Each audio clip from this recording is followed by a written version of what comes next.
के परी है मैया आवे के परी। जब आंगना में चार दिया मारबे भवानी मैया आवे के परी। जब आंगना में चार दिया मारबे भवानी मैया आवे के परी हो मैया आवे के परी। आवे के परी हो मैया आवे के परी। जब आंगना में चार दिया मारबे भवानी मैया सोने सुराएगा ना जाला पानी हो।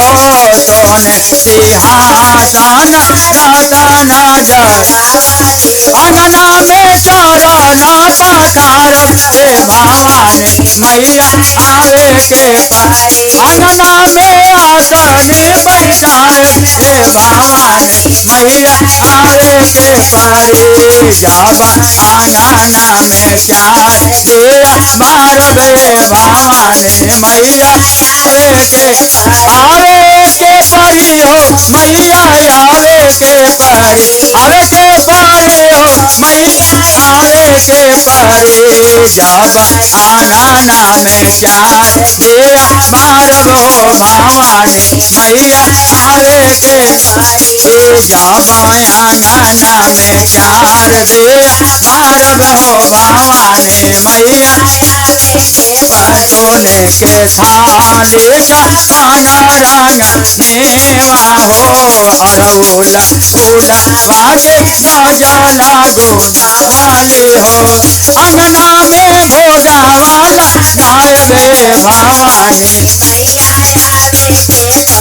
अंगना में गजला बेनाए हे भवानी मैया आवे के परी। जब आंगना में चार दिया मारबो भवानी मैया आवे के परी। आवे के परी हो मैया आवे के परी। आवे के परी हो मैया आवे के परी। जब आंगना में चार दिया मारबो भवानी मैया आवे के कंचना थाली का फूला के माथे हो। गंगरे जमुनावा के नीरामल पानी हो। अंगना में आरती उतारबे भवानी मैया आवे के परी। अंगना में आचमन चढ़ाएबे भवानी मैया आवे के परी। जब आंगना में चार दिया मारबो भवानी मैया आवे के परी। फुलवा महालावा से साकिया बोलावली हो।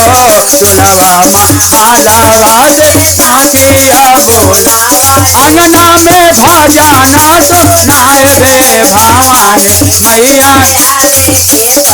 आवे के परी हो मैया आवे के परी। आवे के परी हो मैया आवे के परी। जब आंगना में चार दिया मारबे भवानी मैया आवे के परी। जब आंगना में चार दिया मारबो भवानी मैया आवे के परी।